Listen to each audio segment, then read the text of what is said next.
Kegel exercise এগুলো করার জন্য আপনার কোনো ইকুইপমেন্টের প্রয়োজন নেই বা জিমে যাওয়ারও প্রয়োজন নেই, বাড়িতে ফ্রি হ্যান্ডে কেগেল এক্সারসাইজ আপনি করতে পারবেন।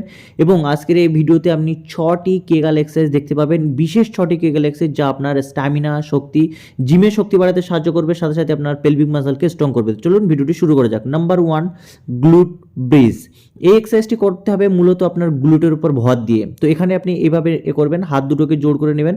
প্রথমে একটা ম্যাট, তার উপর আপনি শুয়ে পড়বেন, পা দুটোকে এভাবে ভাঁজ করবেন, হাত দুটোকে জোড় করে বুকের উপরে রাখবেন এবং আপনার গ্লুটটা দিয়ে উপরের দিকে ঠেলতে থাকবেন। এই যে পেলভিক মাসল আছে এটাকে নিচে থেকে উপরের দিকে ঠেলতে থাকবেন। তো এভাবে আপনি করুন, পুশ করুন, উপরের দিকে সবসময় পুশ করুন।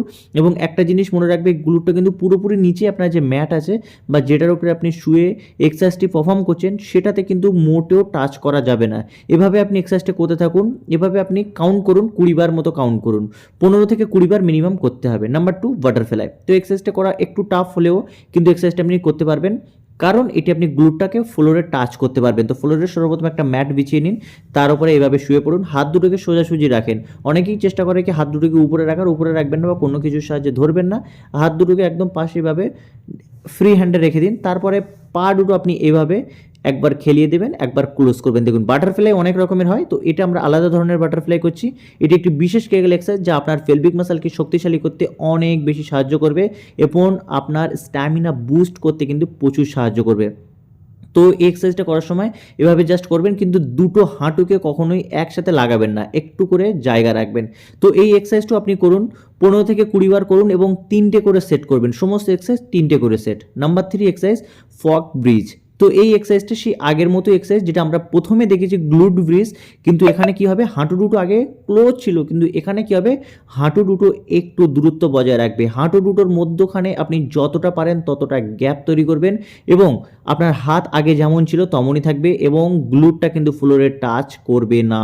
এবং পা দুটোকে আপনি এই জায়গায় একসাথে রেখে দেবেন, পা দুটো মোটেও নাড়ানো যাবে না এবং দুটো পায়ের মধ্যেখানে যে হাঁটুর দূরত্ব আছে সেটা কিন্তু আপনি একটা নির্দিষ্ট দূরত্বে বজায় রাখুন। এভাবে এক্সারসাইজটা আপনি পারফর্ম করতে থাকুন এবং এই এক্সারসাইজটাও করার সময় আপনার মনে রাখতে হবে 15 থেকে 20 বার আপনাকে করতেই হবে এবং 3টি সেটে করতে হবে। শুধুমাত্র আপনি একবার 20টা করে দিলেন এবং এক্সারসাইজ শেষ এটা মনে করবেন না।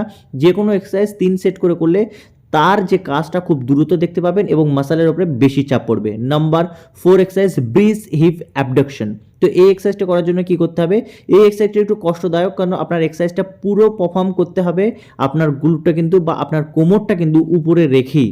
তো এক্সারসাইজটা করার জন্য পা দুটোকে একটা নির্দিষ্ট দূরত্বে নিয়ে নিন। যদি আপনি ম্যাটের উপরে শুয়ে এক্সারসাইজটা করেন, প্রথমে হাত দুটো লম্বালম্বি করে দুই সাইডে খেলিয়ে দিন, তারপরে পা দুটো একটি নির্দিষ্ট দূরত্বের মধ্যে ফাঁকা রেখে আপনার কোমরটা বা গ্লুটটা একটু উপরের দিকে তুলুন, তুলে দুটো হাঁটু এক জায়গায় আনার চেষ্টা করবেন, আবার দূরত্বে নিয়ে যাবেন। এভাবে এক্সারসাইজটি পারফর্ম করুন 15 থেকে 20টা এবং 3টি সেট অবশ্যই করতে হবে। Number 5 exercise, cat pose.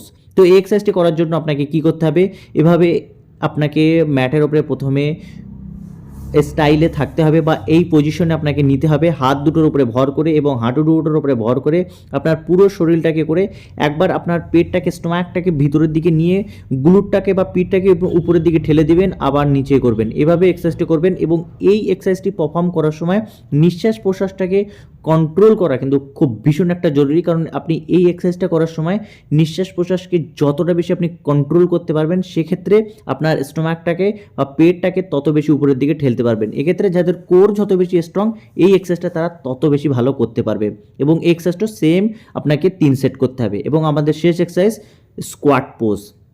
Squat করাটা অনেকে টাফ লাগে এবং এই স্কোয়াট পোজ করাতে তাহলে কতটা টাফ একটু ভেবে দেখুন। এই এক্সারসাইজটি সমস্ত এক্সারসাইজের মধ্যে সব থেকে কঠিন এক্সারসাইজ, কারণ এই পজিশনে বসে এক্সারসাইজটাকে পারফর্ম করা একটু হলেও টাফ। তো এই এক্সারসাইজটা করার জন্য আপনাকে কি করতে হবে, পা দুটোকে একটি নির্দিষ্ট দূরত্বে দিয়ে আপনি স্কোয়াডের পজিশনে বসবেন এবং আপনার হাঁটু এবং এলবো একসাথে থাকবে এবং এই এক্সারসাইজটা আপনি পারফর্ম করবেন। হাত দুটোকে নমস্কারের মতো করে সামনের দিকে করে আবার সেটাকে উপরের দিকে তুলতে হবে। এভাবে এক্সারসাইজটা আপনি করুন 12টা থেকে 20টা পর্যন্ত আপনি রিপিটেশন এবং 3টি সেট এইভাবে এক্সারসাইজটা আপনি করতে থাকুন। তো এভাবে এই ৬টি এক্সারসাইজ আপনি যদি রেগুলারলি পারফর্ম করতে পারেন, আপনার শরীরের মধ্যে টেস্টোস্টেরন খুব দ্রুত বাড়বে এবং আপনার মাসল খুব দ্রুত তৈরি হবে। সাথে, সাথে আপনার পেলভিক ফ্লোরের যে মাসলগুলো আছে তাদের কন্ট্রোল ক্ষমতা অনেক বেশি বাড়বে, স্ট্যামিনা বাড়বে এবং আপনার পেলভিক ফ্লোরের মাসলগুলো কিন্তু অনেক বেশি শক্তিশালী হবে। তো খুব দ্রুত এই এক্সারসাইজগুলো আপনি রোজ করুন এবং অবশ্যই ফল পাবেন। তো আজকের এই ভিডিওটি আমরা এখানেই শেষ করছি। যদি ভিডিওটি ভালো লেগে থাকে লাইক, শেয়ার করবেন এবং এই ধরনের ভিডিও দেখার জন্য চ্যানেলকে সাবস্ক্রাইব করে পাশে থাকা বেল আইকনটি ক্লিক করুন।